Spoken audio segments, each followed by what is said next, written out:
Hello and welcome back to the Lancaster Farming Industrial Hemp Podcast. Hi there, my name is Eric Herlock. And I'm Sophia Cursius. Welcome to the Hemp Show. Today we are taking a look at the recent Hemp Report published by the USDA. It's sort of a snapshot of the industry. Yeah, and in that sense, it's a magical document that tries to do the impossible. It pretends that there is only one hemp industry. When there's actually two industries. Yeah, and in my opinion, one of those industries shouldn't even be called hemp in the first place. And what I mean by that is if you are extracting chemical compounds from the flowers of the cannabis plant below 0.3% THC or not, you're a cannabis grower, not a hemp farmer. Shots fired. Yeah, we have a lot to talk about today. Right after these messages. This episode is brought to you in part by I&D Hemp in Fort Benton, Montana, where they believe in the goodness of hemp. I&D Hemp is a family-owned, mission-driven industrial hemp food, feed, and fiber company that's providing new opportunities for American farmers. Learn more at indhemp.com. Today's show is also made possible with support from Forever Green, distributors of the KP4 hemp cutter. Introducing a revolution in hemp harvesting, setting a new standard for harvesting quality, speed, and efficiency, the KP4 prepares hemp for ideal retting and easy on-field tedding, raking, and baling. It's easy to maintain and designed to withstand the punishments of hemp harvesting. The KP4 hemp cutter, available only at hempcutter.com. Today's show is also brought to you by the National Hemp Association. If you're in the fiber and grain hemp space, you should know about the National Hemp Association. Industrial hemp is rooted in farms and built for industry, and NHA is working to build supply chains, support rural development, and push for the policy changes that fiber and grain producers need. Learn more and get involved at nationalhempassociation.org. And a quick shout out to the folks over at Amerishawn Cast Hemp, North America's premier hempcrete building company and exclusive distributor of the E-Reezy spray applied system. They're having a multi-day training session, May 7th through the 10th, and if you're going, I will see you there. All right, that's it for the sponsor breaks. Thank you to all of our sponsors. We could not do this without you.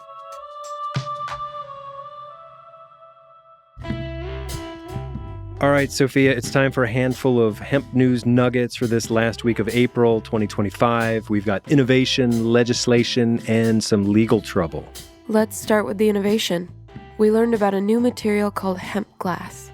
It's a fiber-reinforced polymer made with hemp and glass, and it could be a real smash in the world of windows. That's right. With tariffs on aluminum and steel spiking this year, Pennsylvania-based entrepreneur Matthew Price sees an opening for hemp to compete, especially in the construction and window industries. He says hemp glass is stronger than steel, pound for pound, and way more thermally efficient than aluminum. It's also less energy intensive to make.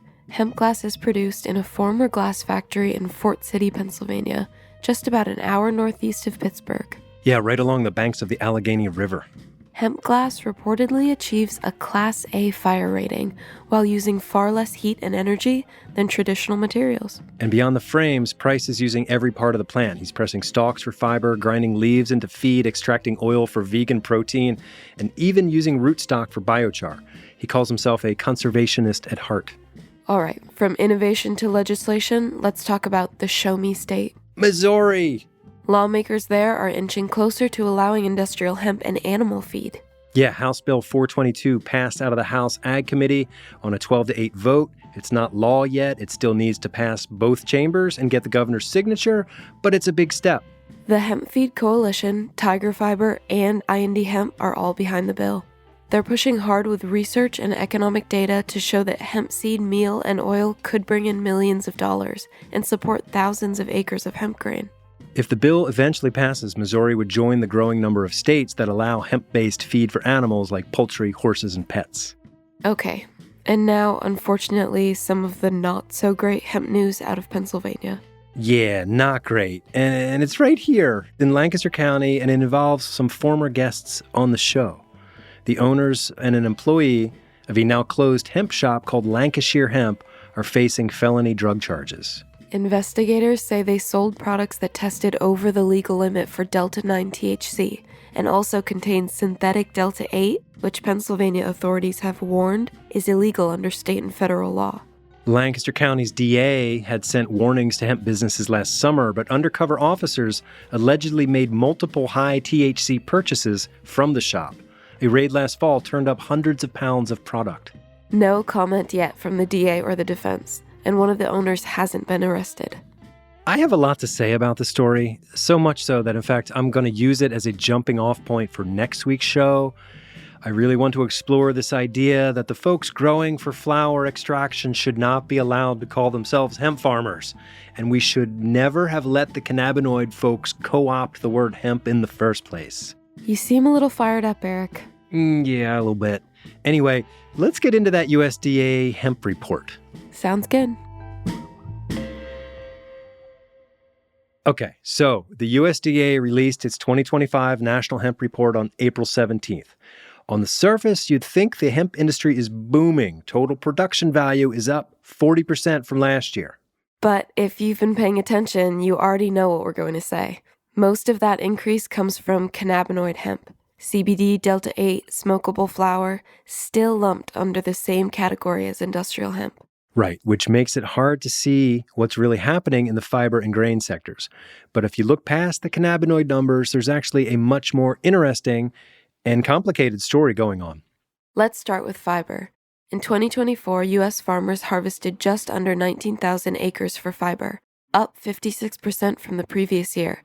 That's a big jump. Yeah, but yields dropped from 4,053 pounds per acre in 2023 to 3,205 pounds in 2024. That's a 21% decline. And as a result, the total value of fiber production actually went down 3%, despite the big acreage gains. So why the drop in yield? Well, it's probably a mix of new farmers entering the space, unfamiliarity with redding and harvest timing, and most importantly, a lack of regional processing infrastructure. The USDA doesn't mention it directly, but when you see more acres and less output, it's often because the systems that support the crop aren't in place yet. You're talking about things like decorticators, drying systems, storage, buyers. Exactly. Yeah, fiber hemp isn't plug and play. If you grow it without a plan for where it goes next, you're gambling. And maybe that's the story behind some of these numbers. Meanwhile, the grain side of hemp looks a lot more stable. Totally. Grain hemp saw a 22% increase in harvested acreage, just under 5,000 acres, and production hit 3.4 million pounds. That's up 10% from last year. The average yield dipped a bit, but the total value climbed to $2.6 million. And it's worth noting that grain hemp fits into existing ag systems a lot more easily. You don't need custom equipment. You can dry it, clean it, and crush it using infrastructure that already exists for oilseeds. Exactly. That's why the grain side has been able to grow steadily without a lot of drama. I mean, some drama, sure, especially that AFCO vote last summer. But that's all just water under the fridge. Something like that. Did the report offer any regional breakdowns?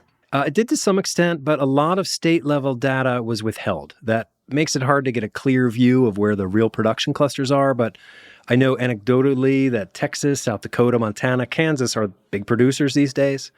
So from what we can see, fiber is expanding in areas where infrastructure is still shaky, while grain is concentrated in traditional row crop regions that already know how to handle oilseeds. And what about processing capacity? Any numbers there?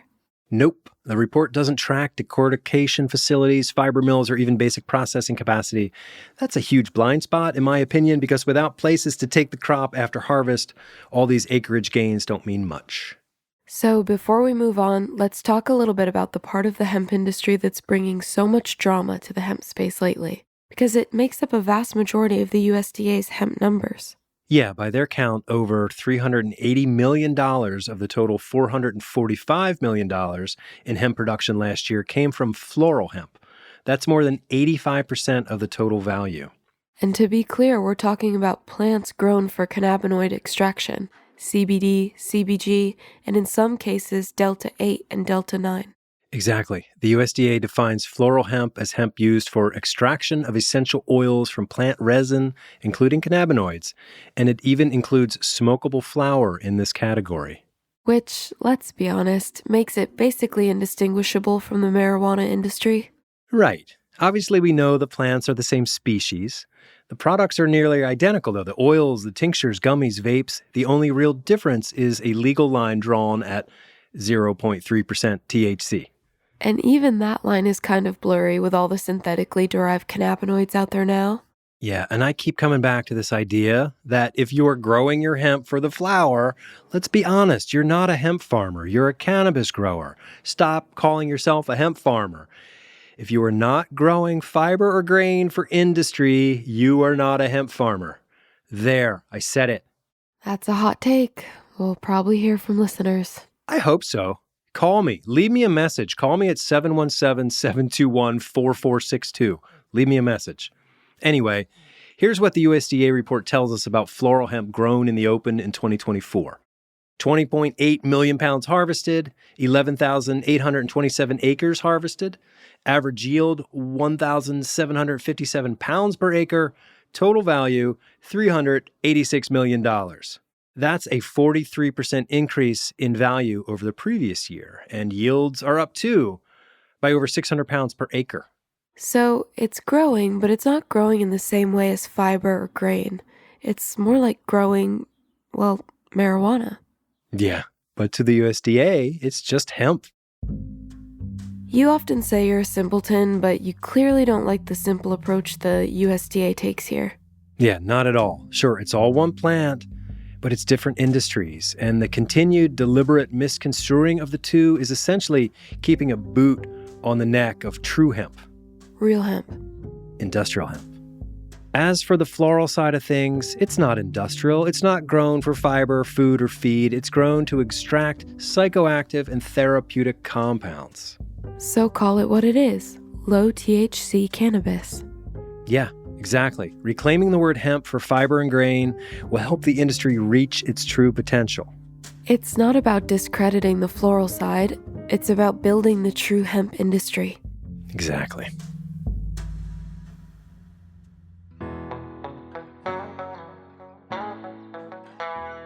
So, Sophia, I've been covering hemp for a long time now.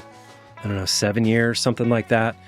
And yeah, I see the word hemp get pulled in all kinds of directions.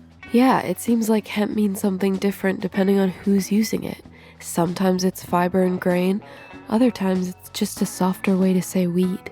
Yeah, and I think it's time we get real about that, because when the USDA says the hemp industry is worth $445 million, but $386 million of that comes from flower and cannabinoid extracts, that's not telling the full story, that's burying it. So what's missing from the picture? Well, it's the part I care about. The farmers planting acres of fiber and grain, the people out there building processing facilities, making products, building houses, the people who are following their passion because they want to live in a better world. That's the real groundwork of an industrial hemp economy. And that's not the same as growing cannabis to make Delta 8 or CBD vapes. Nope. And that's fine if people want to do that. Just stop calling it hemp. Let's reserve that word for what it has always meant: an industrial crop, a renewable regional resource, a food and fiber plant that belongs on farms, not in dispensaries. So it's about reclaiming the word. Yeah. If we want the real hemp industry to grow, we've got to start by telling the truth about what we're actually growing. Amen to that. All right. Well, that does it for today's show. That was a lot of fun. It felt really good to say that out loud about hemp farmers, who's a hemp farmer and who's not a hemp farmer. Yeah. But before we go, I think we have to kind of address something. And it's not somber news so much, but yeah, kind of. It's kind of sad news. And that sad news is that my co-host, Sophia, this is her last day as my co-host. She's moving on. She's got other stuff to do. She came here sort of as an answer to a prayer to help us get through some transitions here. And if you've been listening to the show for the past few weeks, you know what I'm talking about. So, Sophia, I am so grateful to you for all of your help here on the show. It's been great to let you into my world a little bit. And it was neat to see things through your eyes, through your perspective, through the vantage point of someone who's way younger than me, right? And it's neat. So I've really enjoyed this time. So I thank you. Yeah, well, I want to thank you, Eric, for bringing me in. I've learned so much on this show about hemp, farming, the industry, and I just want to thank everyone who's listening for riding along with me. Yeah, well, I've gotten a lot of feedback from people over the past few shows, and I think I think the people of the hemp space really have enjoyed you here. They've enjoyed, I don't know, so we've reached some new depths, I think, in our conversation and our storytelling. And so I'm really excited for sort of how we changed the show over the past few months. And I guarantee you I'm not going back to the old ways. All right, so I'm going to miss you, going to miss your voice, your questions, your perspective, all that stuff. And I want you to know the door's open, right? And so if anything changes, and maybe we can bring you back on the show, maybe you might consider that. We'll see. Life is transitory and you can't be too attached to any one outcome. It only leads to disappointment and heartbreak. You are wise, and I will miss you. Goodbye, Eric. Goodbye, Sophia.